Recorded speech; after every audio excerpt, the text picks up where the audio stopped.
महायुतीची महत्त्वपूर्ण बैठक जी आहे ती सुरू आहे। माझ्या मागे आपण बघताय की बंद दाराआड ही सध्या महायुतीची चर्चा जी आहे ती सध्या सुरू आहे। महायुतीच्या उमेदवाराचा फैसला कदाचित आजच होईल अशी शक्यता वर्तवली जाते। गिरीश महाजन आहेत, अजय बोरस्ते जे शिवसेना शिंदे गटाचे आहेत आणि राष्ट्रवादीचे पदाधिकारी देखील उपस्थित आहेत। शहर उपाध्यक्ष आहेत निलेशजी बोरा, काय परिस्थिती आहे, आज निर्णय होऊ शकतो का उमेदवाराचा?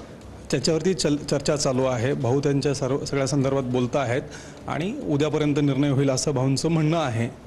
महायुतीचे सगळे लोक बरोबर आहेत आणि 2 तारखेला फॉर्म भरण्याची तयारी सगळे त्या निमित्ताने करत आहेत। उमेदवार जाहीर करण्यासाठी थोडासा विलंब होतोय, त्याचा फटका बसू शकेल अशी एक चर्चा आहे।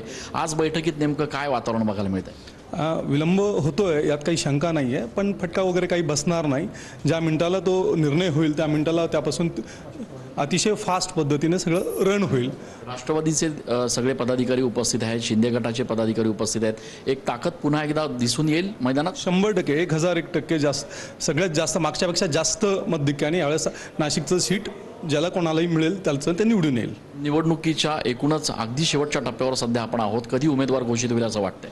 उद्या दुपारपर्यंत उमेदवार घोषित होईल असं दिसतं एकंदरीत। आपण बघतोय की या ठिकाणी ही बैठक जी आहे ती सुरू आहे। बंद दाराआड ही सध्या बैठक सुरू आहे। भाजपचे सगळे वरिष्ठ पदाधिकारी गिरीश महाजन या ठिकाणी उपस्थित आहेत।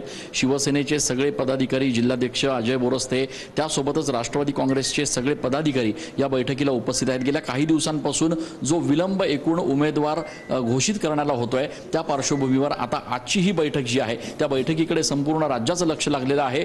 या बैठकीत नेमका तोडगा निघतो का, एकमत होतं का आणि उमेदवार जाहीर होतो का हे बघणं अत्यंत महत्त्वाचं ठरणार आहे। मात्र उमेदवार जरी जाहीर झाला तरी पुढचे 10 ते 15 दिवस हे भाजप आणि महायुतीसाठी अत्यंत महत्त्वाचे असणार आहेत। धन्यवाद चंदन, तुम्ही दिलेल्या या माहितीसाठी।